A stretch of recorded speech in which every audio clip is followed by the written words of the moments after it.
to record. Second here. All right, we're rolling.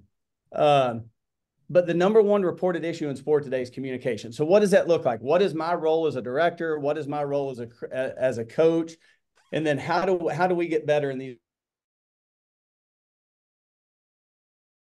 One, let's define communication. What is it? Communication is not my ability to give a rah-rah speech. I came out of the womb with that ability. I'm a talker. I'm good at understanding the moment. But that's not what communication is. Number two, we're going to identify our audiences. Who are the people we need to be speaking to?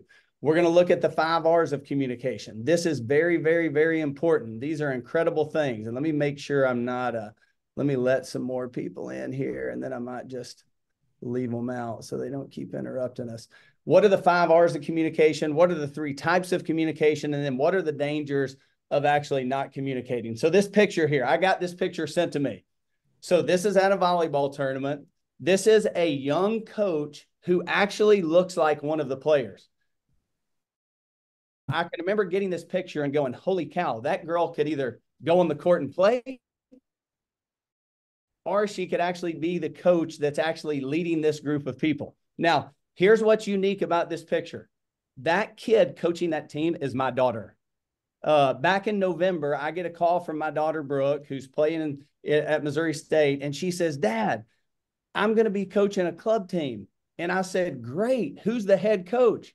And she goes, Dad, I'm the head coach. And I go, first red flag. Then I ask her, well, who's the assistant coach? And she goes, Dad, there is no assistant coach. It's just me. And the second red flag went up. And I looked at my wife and I said to my wife, those parents should get their money back. She is clueless when it comes to coaching. She has no idea what she's about to step into. And so I say all that to let you know this. I know what you're dealing with as a director. You are trying to find people to fill these positions. Now, I also know this because my girls have been on this journey. A lot of times your most experienced coaches are with your better kids. And so maybe there's less issues there because the kids are more experienced, the coach is more experienced. A lot of times what we have is we have young people thrown into positions without the know-how to navigate some of the things that are going to be thrown at them. And so what do I want to help with? I want to help make sure that the young girl, whether it's Brooke Esslinger or it's anybody else, the young man who gets thrown into the coaching profession, here's what I want to make sure of, that we can retain them because we need them. And if we continue to throw people into this profession and they're not ready for what's about to slap them in the face because it's coming, then they're going to get burnt out or they're going to think they're not good at it and we're not going to keep them. And so what is communication? And so communication is this. Here's how a better way defines communication. Communication is what informs and aligns everyone in our organization. It's what informs and aligns everyone in our organization. And it involves 2 things. It involves someone leading, someone has to take charge, but it also involves listening. And I can tell you as a young head coach, I got my first head coaching job. I was 25 years old. All right. I got hired to do one thing, dethrone my high school team who had won about 12 state championships in a row. And so I was not very good at listening. I thought I was good at leading, but my ego was so big and I was so confident that I had all the answers that I wasn't a very good listener. And what it did, it created some chaos that could have been avoided. And so communication is what informs and it's what aligns my people. And so what is informs? Informs means our people know what to do and they know where to be. And hold on, I'm going to let some more people in here. Sorry. Our people know what to do and they know where to be. I hear coaches say all the time, well, these parents are so frustrated and they blow up when it comes to playing time. Part of my responsibility as a coaching is to keep the water at room temperature so that when things do happen, it's not already on the verge of boiling. A lot of times what happens in the coaching world is people are so frustrated that then when something happens, whether it be playing time, position, they don't feel like they're getting treated correctly, all of a sudden the water's been working toward bullying, and all of a sudden then boom, it reaches that temperature where it just goes over the top. And so we want to make sure that we're teaching our coaches how to keep their people informed and aligned. Now, here's what I know, and I'm going to pick on volleyball for a little bit. And you probably have coaches that are coaching multiple teams. Here's what's crazy. My daughter's coaching 2 teams now, which is totally stupid to me, but it is what it is. In volleyball, you're probably coaching about 12 families. And so you're not communicating with hundreds of people. You're communicating with a relatively small group of people. And so we need to make sure that we have a game plan for keeping those people informed and aligned if we want to maximize our potential. Here's the second thing. What is alignment? Alignment is our people knowing where we're going and how we're going to get there. Alignment is knowing, hey, here's where we're going and how we're going to get there. And so, hey, if it's the younger teams, we're preaching this message on where we're going. Hey, it's about skill development. It's about falling in love with the game. It's about learning some responsibility. It's about taking accountability. Hey, when we get to that 16, 17, 18-year-old age group, hey, it's about going and winning championships. I mean, listen, I know this. Winning isn't everything, but it sure is way more fun than the alternative. And so there's no one on this call that I don't think winning is a priority. But we have to make sure each age group, each coach, each organization and group of people understand and know, here's the message we are preaching. Our people need to know where we're going and how we're going to get there. Because if we don't tell them where we're going and how we're going to get there, they're going to take their own route and they're going to pick their own destination. And so all of a sudden we've set that young coach up, or even that veteran coach up for success, for not success. And so I love this quote here by Adam Grant. He says, agreement is having identical opinions. Alignment is having shared values. Agreement is taking the exact same path. Alignment is moving in the same direction. And so the goal here is not for us to all agree on everything. That's impossible. I live in a household with 6 people. We're a family. We don't even agree on everything. But at some point, we have to decide, here are our values. As a club and as a coach, I have to make sure that I'm communicating what those things are. I also have to make sure that we're moving in the same direction. And so alignment is our people know where we're going and how we're going to get there. And then what informs is our people know what to do and where to be. So next slide. And so who is our audience? So if I'm a young coach or I'm a director and I'm overseeing a club, I've got to identify who is it that we need to be communicating with. First and foremost, it's staff. It's director to coach. It's coach to assistant coach. It's all the people that are in a leadership position. Do we know? And so the first question you could ask yourself is this: are the people that we've put in charge informed and aligned on what our club is about? Because here's what I can promise. If those people don't know what you're about and where you're going, it's going to be almost impossible for the other people you're leading to know where you're going and what you're about. And so as a club director, I've got to make sure that I'm communicating from the top down. Here is the nomenclature and the language that we're going to use as a club, and then we're going to let you pass that on to our people. I can promise you this, and again, I'm picking on my own child. If they leave it up to Brooke Esslinger to decide vision and direction, they might be in trouble. I mean, she's an 18-year-old kid that's never been in the profession. I hope she's better than some because she's lived the life of a coach.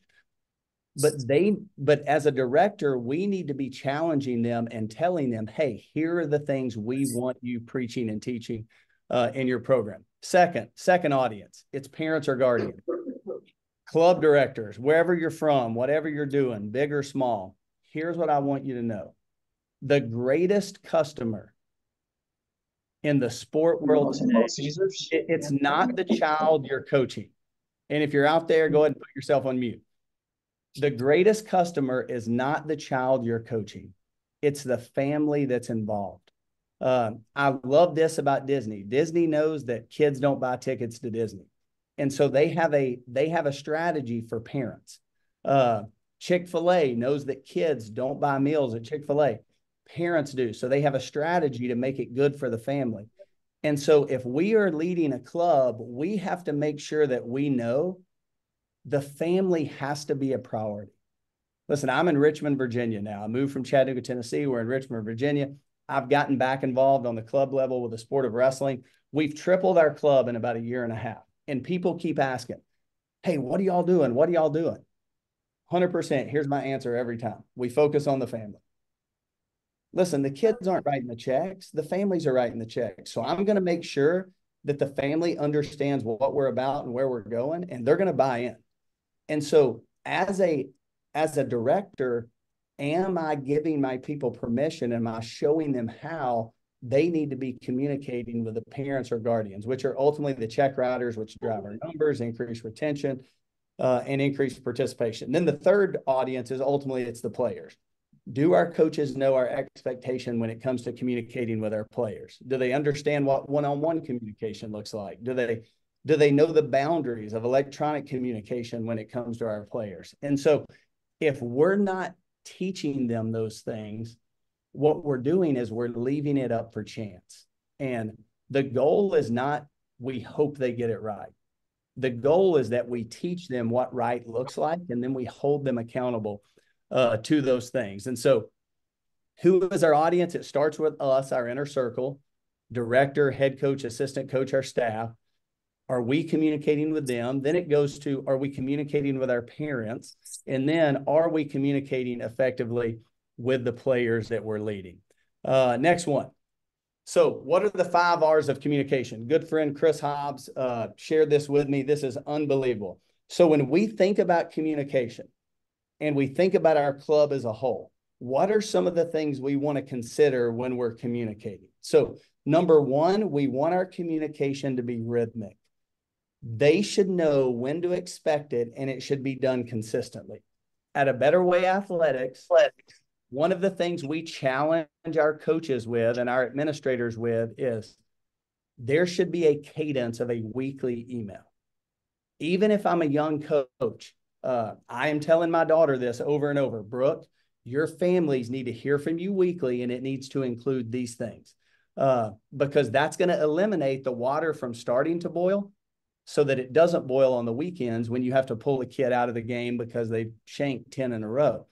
And so when it comes to communication as a club, we have to figure out what is our rhythm, because if we don't figure out what our rhythm and cadence is, communication just becomes shotgun. It's always reacting. Well, I got to send this today, and I got to send this today. One of the greatest compliments we got from one of our coaches was my habit and discipline of communicating weekly has actually made me so much better as a coach because it forces me to put my schedule together for that week. And so when my parents need information, they don't email me. They go back to the weekly email and they see every day what's lined out. Are there times you have to call an audible? Yes. But if you're having to call an audible 2 or 3 days a week, then there's probably a deeper issue. And so number 1, when it comes to communication, we want it to be rhythmic. Number 2, we want it to be responsive. Coaches, pretending like you don't hear something doesn't make it go away. And so when you see that email come across your inbox and you pretend it's not there, listen, that thing's just going to go to someone else and it's going to get louder, and that it's going to be a super spreader of negativity. And so we want to make sure that our coaches know that their communication needs to be responsive. If they don't know how to respond in that situation, they need to know that they have the freedom to come to you as the director and ask for help. Hey, I'm not sure what to do here. What would you send back to this parent? Because this is a legitimate issue. Let me also say this. Just because a parent asks a question doesn't make them a high maintenance parent. True story. Last year, I have a parent reach out to me. Never had their kid involved in the sport, high school baseball coach, incredible coach at a high-powered school here. And so he sends me an email and he goes, hey, I don't want to be the high maintenance parent, but I have a question about this. And I immediately responded with, stop apologizing for asking questions. Your most prized possession is in my care. And if my ego is too big to answer your question, you need to take your kid somewhere else. Sometimes parents ask questions because they're uninformed. And so the goal is not to every time a parent asks a question to take it personal. Sometimes they just want an answer. And so we need to make sure we're teaching our coaches to be responsive. Here's the third thing: be reliable. Make sure that when we're communicating, the information's accurate. Here's why: they're relying on you. If you're a parent out there and you have multiple kids, you know how hard it is to maintain a schedule. And so if the information's not accurate, then I'm running around chaotic, and all of a sudden it just creates all this friction. And so helping our coaches see that, hey, make sure when you communicate it's reliable. Check your schedule twice before you send it out. Make sure these are the start times for when you're playing. I will tell you this: you will buy a lot of relational capital when you're with your parents, when your communication is good there. Here's the fourth thing. At A Better Way, we believe this fully. Make your communication refreshing. Great coaches master the art of encouragement. And I love what Truett Cathy says: if they're breathing, they need encouragement. Listen, you know who needs encouragement today? I do. I'm raising 4 kids. It's hard. I need encouragement. And so we go into this knowing, hey, my parents need encouragement, our players need encouragement, our staff needs encouragement. And when we all come with that value, then we end up creating this organization that's super, super powerful. There is an art form and a discipline to making our communication refreshing. At A Better Way, we have a template. We have a framework for that we teach people. Then the fifth thing: make sure that you're constantly reminding. Okay. Some people will say, well, I sent an email last week. Listen, again, I want that to be rhythmic. I'm reminding them. In that email, I'm constantly reminding them what we're about. I've been a Division I head coach. I coach youth wrestling now.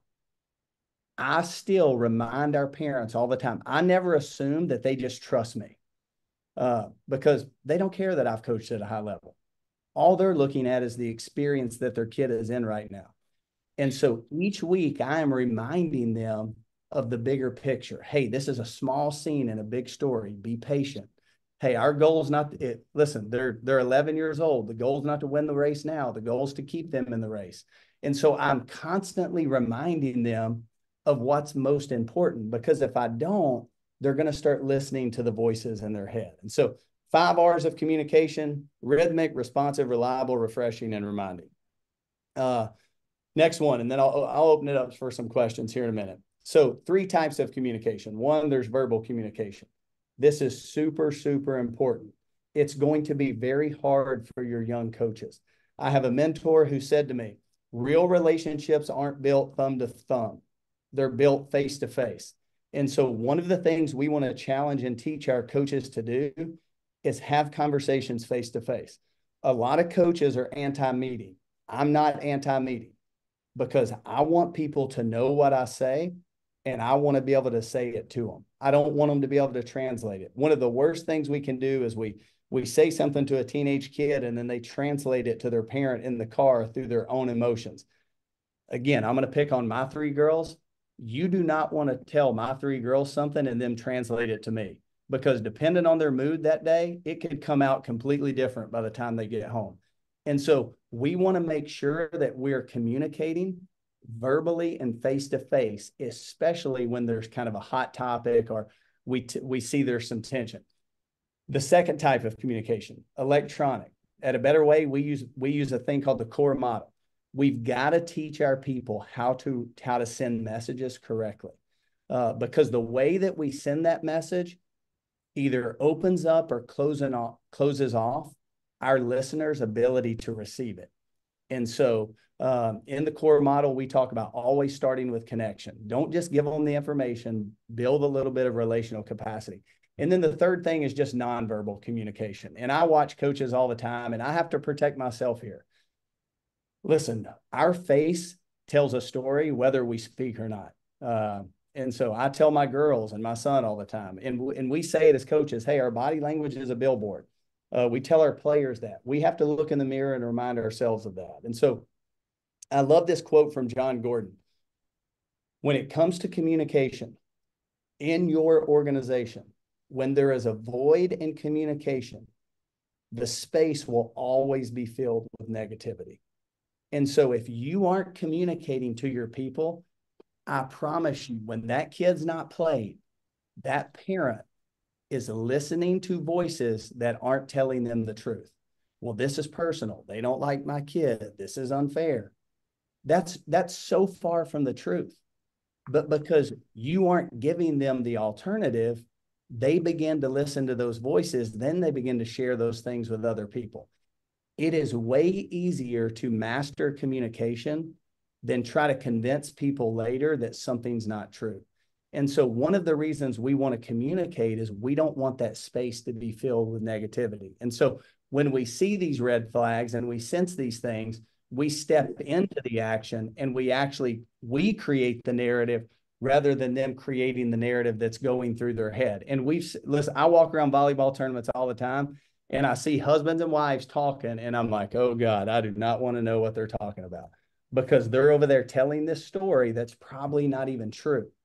But because they don't have a story to actually listen to, they just continue to make this one up in their mind. And so one of the greatest barriers to success and significance is division, and a lack of communication will always lead to a misalignment of your people. And so I know this, and I want you to know that I put myself in your shoes.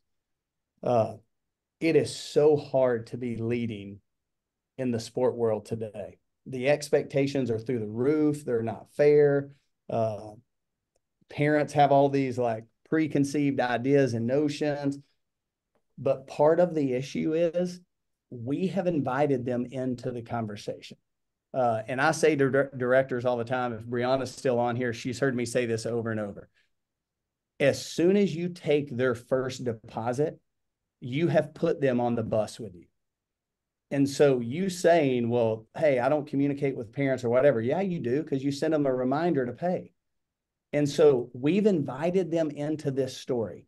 We've invited these children into this story. We've invited these coaches into this story.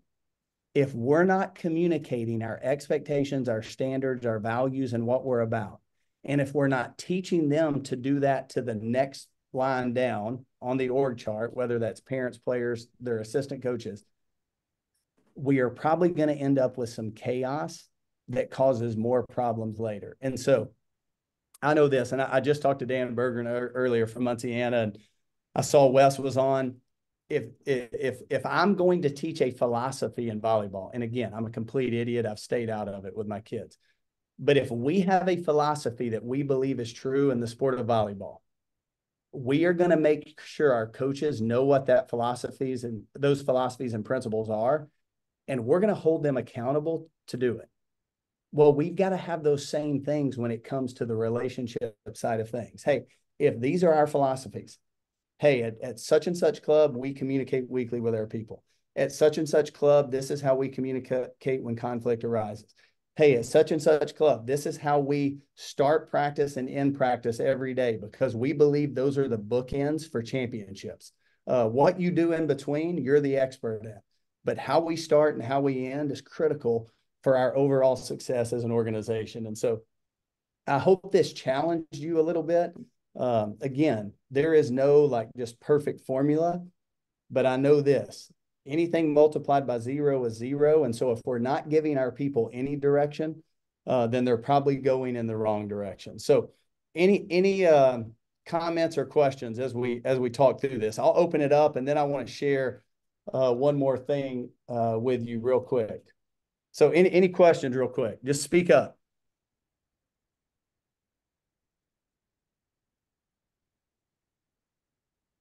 Comments, concerns. You're not going to hurt my feelings, I promise.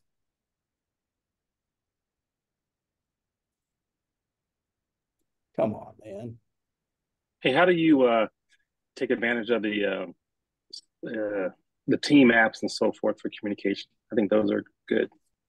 Yeah, so one thing, I would make sure that all of my coaches are using this same thing. One of the most frustrating, and I'm saying this as a parent now, it's so frustrating. We got 4 different kids. They're on 10 different communication apps. Like as a club, pick which, there's a lot of great ones out there. Pick one and use it. But define that as a leader. We're actually releasing a new course this year called Growing Groups. And one of the stages of growing groups is the forming stage. And it's where you establish like, hey, here's how we operate. Well, as an organization, there needs to be some of those things established. Like honestly, and again, I keep picking on my kid because no one can get mad at me for that. Brooke Esslinger should not have an option on what she uses to communicate with her team. Scott Jackson should tell her what she's going to use. If she's in his club, he should be telling her, here's how you're going to communicate, here's when you're going to communicate, and then here's why you're going to communicate, because it's going to give you a chance to be more successful, and it's going to help you grow into an incredible coach. And so I would pick one, and I would use that throughout my whole organization, and I would make sure that we're managing that correctly. So great question, Coach. There's a lot of good ones out there too. Any other questions or comments? Heath, Brianna put one in the chat. Sorry. I think it's a really good question. So, oh man, this is so good, Brianna. Thanks. A lot of directors tread lightly with enforcing the expectations on their coaches. Great, Brianna. Thanks. I didn't even ask her to ask that, but thanks for setting me up. Here's what I would say about our profession today. We are so afraid to raise the bar that the bar is not special to jump over anymore. And so part of retaining coaches is about making this job special. I don't care if you're coaching 12-year-old girls or boys, or you're coaching an elite 18s team. Coach says is still two of the most powerful words on our planet today. And so I think sometimes we've minimized the expectations so much, and we're so afraid to actually lead, that we make it really easy for them to go, hey man, you know what? The parents were crazy. I didn't know what I was doing. I ain't coaching again next year. I think we need to make this special and create some expectation. What it will do is it will allow them to see. True story, we had someone just in the last 2 weeks, new coach, mom fires off an email to the new coach, just lighting them up. And this coach, who's a young first-year coach, goes to the director and says, hey, and again, I'm tooting our horn at a better way. I went back and watched the video on how to respond to an emotional email. This is what I sent the mom. She actually sent me a thank you back. There were 2 wins in that. Number one, the coach responded correctly. But number 2, the coach didn't think they were broken when they got that email. I can promise you, Brooke Esslinger would take it personal if a mom fires at her and goes, you're freaking terrible. Yeah, I said she was terrible from the get-go. She's 18 years old and has no direction. Like, of course she sucks. Like, I mean, when you start playing volleyball, most people are terrible. But here's what we want our coaches to know. We want our coaches to know that these are things you're going to face, and this is why we're setting the expectation here. We want you communicating weekly because it's going to minimize problems on the back end. And so, Brianna, great question. I do think we're afraid to lead in that direction. And I think we've got to kick that fear to the curb, and we've got to raise the bar there. Because if we have a retention problem without expectations, here's what I would say. Try something new. All right. Try something new. I'm currently a volunteer coach, first time with a club. So many issues with parents and having to meet with them. I'm learning a lot coming to this meeting. Thanks. Agreed. We do mentoring of our new coaches where they spend time with an assistant under one of our head coaches, addition to monthly coaches training meetings and a contract and handbook. That's great. Listen, we just have to have a game plan for this because we know the red flags that are coming. And I truly believe if we raise the bar, we give them the tools they need, then I think they have a better chance of being successful. What would you say is the main content in the weekly email? So number 2, that's a great question. So we want that weekly email to do 2 things. We want it to inform and we want it to align. And so the first thing, and Scott Jackson could tell you this because he's crushing it at Minnesota Select. The first thing that email is going to do, it's going to connect with people. Hey, man, it's such a privilege to coach your kids, man. I love the girls on this team. They're crushing it. We had a great weekend. Maybe it's, hey, man, that was a rough weekend last weekend. We're going to get back on the court this week, and we're going to keep working on these things. We're just communicating. The O in our core model stands for organization. We're going to lay out the week. Half the time, it's the same thing every week, but I'm going to communicate it every week because I'm a chief reminding officer, and that's my job. The R stands for reflection. We're constantly reminding our people what we're about. And so we're teaching our coaches how to do that. The E, The last thing in every email we send is going to be an encouragement. Every email is going to end with encouragement. So many times I get an email from people and it's just information. And I'm not drawn to it. And there are times I got to send an email that says some hard things. Hey, we're only going to go with one setter this week. I know that's going to be tough. I need you to stay bought into what we're doing as a team. We're doing this for the long haul or whatever. I've got to know how to do those things. So we have to teach our people how to do it. So in that email, it's going to be connection, which helps align. It's going to be organization, which help informs. It's going to be reflection, which help reminds. And then it's going to be encouragement, which helps aligns. And so like half of what we do is making sure we stay in alignment. And, you got a young coach. I mean, I know a lot of older coaches that don't know how to do that. So we have to have a game plan and a discipline to know how to do that. So I'm going to keep asking the questions. We have a contract. You mentioned weekly email. What does that look like? So I'm going to go here real quick. I'm going to brag on, I'm being Scott Jackson right now. So this is our platform for Minnesota Select. In here, there's all sorts of courses for your coaches and parents, but here's the part I want to brag on. So if you look at Minnesota Select, just this year, all right, just this year at Minnesota Select from the month of October on. So if I pull this usage report and I go back to October for Scott Jackson's coaches and parents, when it comes to these areas of communication, managing conflict, Minnesota Select has spent close to 300 hours looking through these things. And no one's felt overwhelmed. They have over 1,100 of their club members and coaches that are in the A Better Way platform that we can send this content out to and get them to see the value of these things. And so now it's not just you saying it as a coach or you having to take the time to teach it. It's us partnering with you and doing that. So I wanted to show you that because part of it is us just making this a priority. Here's what I know. And Mike Lingenfelter at Muncie said it a few years ago. He was like, listen, we've been complaining about parents for 15 years. But unless we change what we're doing, hey, stop complaining and just deal with it. And so at some point, we got to educate and engage the people that are leading and the people we have involved. And so, Scott, let me ask you this. Has it been a ton more work for you? It's been hardly any work for us to use A Better Way as a partner. And this primary effort of running a great club is, are your customers happy? So, and informed and aligned with who you wish to be. So here's my challenge. And I said we'd be about 30, 35 minutes. Like, if you don't have a plan for communication, like get one. If you need help, we would love to help you. You can email me, Heath@abetterwayathletics.com, our sales team, sales@abetterwayathletics.com. We're not going to dump this in your lap and leave. Listen, we have some really smart people in our office. We're growing like crazy. I promise you, I'm the dumbest guy in our organization, which is good for y'all. And so we simply want to help make sure that every child that plays in your club has an incredible experience, not an easy experience. Listen, I don't want my kids to have easy experiences, but I want them to have life-giving experiences where they've been challenged, there's been demands, and they grow from it. And so if you need help in that area, we would love to reach out, equipping your coaches, engaging your families, and then leading your kids. We got some new stuff coming out in May. We've partnered with a Title IX company to really kind of address some issues as far as travel best practices, hazing, and things like that.